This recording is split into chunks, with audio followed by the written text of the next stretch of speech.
दोस्तों, आज हम लोग एक ऐसी कहानी लेकर आए हैं जो कि एक बहुत बड़े सपने से शुरू होती है और धीरे धीरे बहुत बड़ी कंट्रोवर्सीज में बदल जाती है।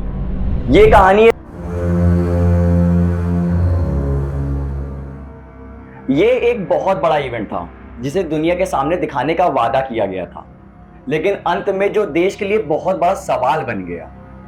कॉमनवेल्थ गेम्स को दिल्ली को होस्ट करने का फैसला 14 नवंबर 2003 को लिया गया था और ये एक बहुत बड़ा खुशी का पल था जब हम लोगों को लगा कि अब दुनिया देख लेगी हम लोगों की ताकत। लेकिन ये खुशी सिर्फ और सिर्फ इस स्कैम का पहला चैप्टर थी। जब 2003 में होस्ट सिटी को चुन लिया गया तब एक बड़ा चैलेंज शुरू हुआ। 7 साल की डेडलाइन थी, लेकिन काम कभी वैसा डिवाइड ही नहीं हुआ। शुंगलू कमेटी ने बताया कि पहले 3 साल तो जाया हो चुके हैं, मतलब जो अब मेन काम था वो केवल 4 साल में कंप्रेस करना पड़ा और इस वजह से कई सारे इमरजेंसी डिसीजंस लेने पड़े जो कॉस्ट और क्वालिटी दोनों पर असर डाल गए। इसलिए कॉमनवेल्थ गेम्स स्टार्ट होने के पहले ही कुछ दरार पड़ चुकी थी। लोगों ने इसे गवर्नेंस वीकनेस का रिजल्ट माना। अगले कुछ सालों में देश बदलने लगा। नई रोड्स, फ्लाईओवर्स, मेट्रो का extension, Indira Gandhi international airport का एक्सपेंशन और टर्मिनल 3 का मेकओवर, ये सब काफी तेजी से हुआ क्योंकि गेम्स को होस्ट करने के लिए देश की इमेज भी तो इंपॉर्टेंट थी। ये इंफ्रास्ट्रक्चर कुछ जगह लॉन्ग टर्म बेनिफिट्स भी लाए, लेकिन इस तेजी के काम के साथ एक प्राइस भी जुड़ा था, टाइम, पैसे और कंट्रोल के साथ कॉम्प्रोमाइज। जब हम लोग बात करते हैं नंबर्स की तो यहाँ पर कंफ्यूजन और डिबेट सबसे ज्यादा रहती है। बिड डॉक्यूमेंट में इनिशियल एस्टिमेट बताया गया था लगभग $422 मिलियन का, मतलब 1899 करोड़ का। प्लानिंग्स और एग्जीक्यूशन काफी आगे बढ़ते रहे और सीएजी ने अपनी 2011 की ऑडिट रिपोर्ट में बताया The estimate as of October 2010 was around 18,532 crore. कुछ इंडिपेंडेंट ऑडिट्स ने फाइनल कॉस्ट को $4.1 बिलियन के आसपास माना, यानी एस्टिमेटेड कॉस्ट से फाइनल कॉस्ट काफी ज्यादा थी। ये काफी ज्यादा बड़ा फर्क था और ये लोगों के लिए एक अलार्म बेल था, क्योंकि जहां एक तरफ मेगा प्रोजेक्ट्स बन रहे थे, वहीं दूसरी तरफ पब्लिक पैसे का मिसयूज और ओवररन एक मेजर कंसर्न बन चुका था। गेम्स की तैयारी के दौरान मीडिया और विजिलेंस एजेंसीज ने कुछ छोटी छोटी चीजें पकड़ी, मतलब कुछ ऐसे बिल्स और इनवॉइसेस जो आम आदमी की सोच को हिला देते हैं। कुछ आइटम के रेट्स बार बार इन्फ्लेट हुए थे। रिपोर्ट्स में कुछ ऐसे एग्जाम्पल्स आए जैसे toilet paper roles, soap dispensers और मिरर्स के प्राइस उनके मार्केट प्राइस से काफी ज्यादा ऊपर थे। सेंट्रल विजिलेंस कमेटी ने 14 प्रोजेक्ट्स की इंस्पेक्शन रिपोर्ट को जारी किया। उसमें उन्होंने बताया कि कुछ कॉन्ट्रैक्ट्स ओवर प्राइस थे, कुछ का वर्क पुअर क्वालिटी का था और कुछ कॉन्ट्रैक्ट्स इनएलिजिबल एजेंसीज को दे दिए गए थे। ये सब एक पैटर्न जैसा नजर आ रहा था। जैसे जैसे गेम करीब आए, वॉलंटियर्स और एथलीट्स की कंप्लेन आम होने लगी। कुछ वेन्यूज पर फिनिशिंग इश्यूज थे, स्विमिंग पूल का वाटर प्रॉब्लम था, इनटॉलरेबल डिलेज हो रहे थे और साथ ही साथ कुछ फैसिलिटीज एक्सपेक्टेड स्टैंडर्ड्स के हिसाब से नहीं थी। इन सब चीजों ने टेंशन को बहुत पहले से बढ़ा दिया था। ओपनिंग के पहले ही इतना बड़ा टेंशन था, लेकिन फिर भी कुछ लोगों ने कहा कि ऑन फील्ड तो हमने अच्छा किया, बैकएंड में कहीं ना कहीं जुल्मा था। गेम्स के तुरंत बाद गवर्नमेंट ने कुछ कमिटीज बनाई, जिसमें सबसे ज्यादा इंपॉर्टेंट थी Shunglu high level commission committee, जिसने वेन्यूज, इंफ्रास्ट्रक्चर, विलेजेस और ब्रॉडकास्टिंग पर अपनी अलग अलग रिपोर्ट दी। साथ ही साथ सीएजी यानी कंट्रोलर एंड ऑडिटर जनरल ने अपनी डिटेल्ड परफॉर्मेंस रिपोर्ट नंबर 6 और 2011 को भी प्रेजेंट कर दिया था। जब इन्वेस्टिगेशंस और ज्यादा गहरी हुई तो एक स्पेसिफिक और बड़ा इशू सामने आया, TSR यानी timing, scoring and result system. ये एक ऐसा टेक सिस्टम था जो कि कॉम्पिटिटर्स की टाइमिंग, स्कोरिंग और रिजल्ट्स को मैनेज करता था। और इस कॉन्ट्रैक्ट के अवार्ड में जो इरेगुलरिटीज आई उसने सबको चौंका कर रख दिया। सीबीआई ने अपनी रिपोर्ट्स में बताया कि एक स्पेनिश कंपनी MSN ने केवल 62 करोड़ रुपए का बिड प्राइस प्रेजेंट किया था। वहीं दूसरी तरफ एक स्विस कंपनी स्विस टाइमिंग ने 142 करोड़ रुपए का बिड प्राइस प्रेजेंट किया था, लेकिन एंड में ये contract Swiss company Swiss timing को दे दिया गया। और अब आता है एक ऐसा शॉकिंग फेज जिसने सबको हैरान कर दिया। सुरेश कलमाड़ी को अरेस्ट कर लिया गया।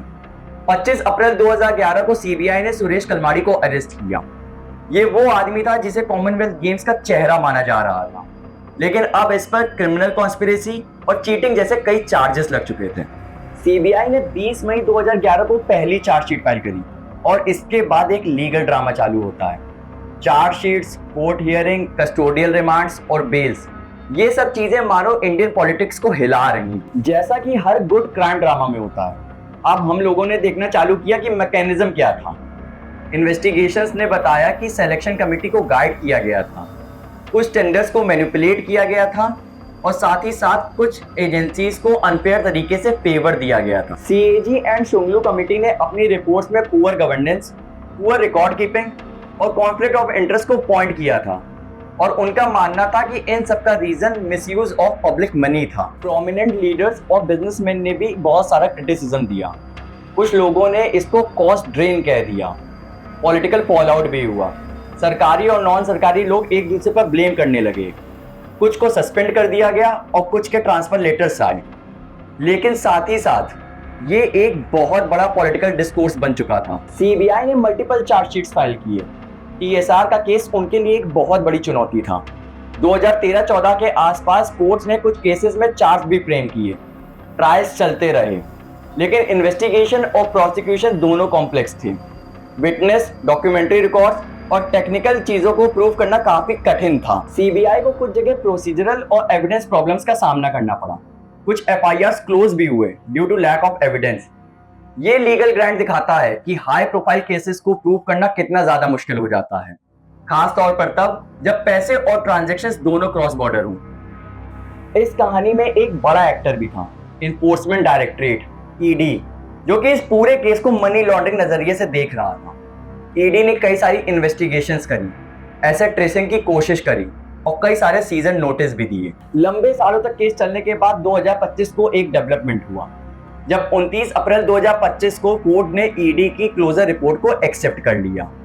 ईडी ने कहा कि मनी लॉन्ड्रिंग का ऑफेंस प्रूफ नहीं हुआ है और कोर्ट ने इस रिपोर्ट क्लोजर को एक्सेप्ट कर लिया।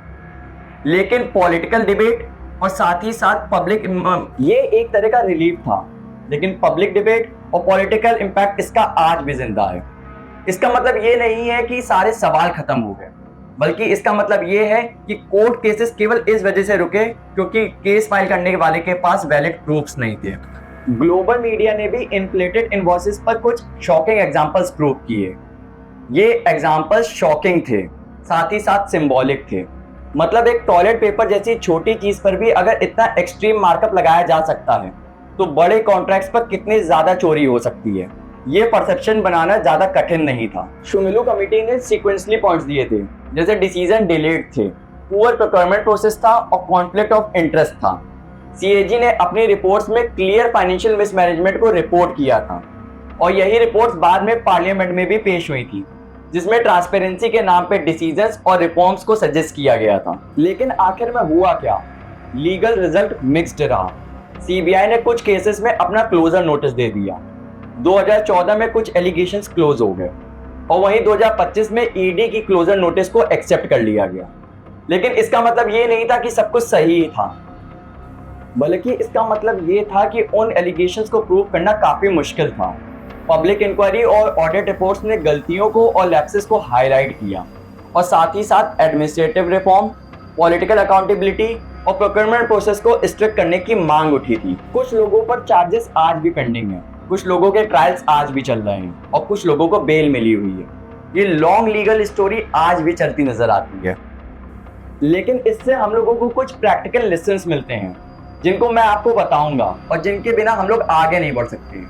सबसे पहला है कि लार्ज इवेंट्स के लिए हम लोगों को एक टाइम बाउंड प्लानिंग करनी चाहिए, जिससे स्टार्टिंग के ईयर्स वेस्ट ना हो और एंड के ईयर्स में हम लोगों पर वर्क प्रेशर ना आए। दूसरा है प्रोक्योरमेंट प्रोसेस को फुली ट्रांसपेरेंट करना, ई टेंडरिंग करना और कॉन्फ्लिक्ट ऑफ इंटरेस्ट के लिए स्ट्रिक्ट रूल्स बनाना।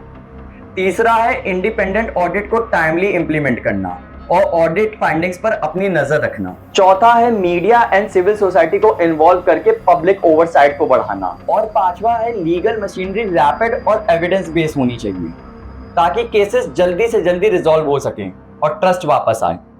ये सब चीजें हम लोग ने 2011 के कॉमनवेल्थ गेम्स में हुई गलतियों से सीखी हैं। 15 साल बीत जाने के बाद भी इस स्टोरी के चैप्टर अभी फुली क्लोज नहीं हुए हैं। हर young policy maker, sport administrator और सिटीजन को ये केसेस पढ़ने चाहिए, ताकि इन फ्यूचर में जो भी ओलंपिक्स गेम्स, एशियन गेम्स और नेशनल गेम्स को हम लोग होस्ट करें, उसमें वो गलतियां ना करें जो हम लोग ने 2010 के कॉमनवेल्थ गेम्स में करी थी। और कुछ गलतियां सिर्फ गलतियां नहीं रहती, ये एक स्कैम का रूप ले लेती हैं। इसी के साथ हम लोगों के 2010 कॉमनवेल्थ गेम्स के स्कैम की कहानी खत्म हो जाती है।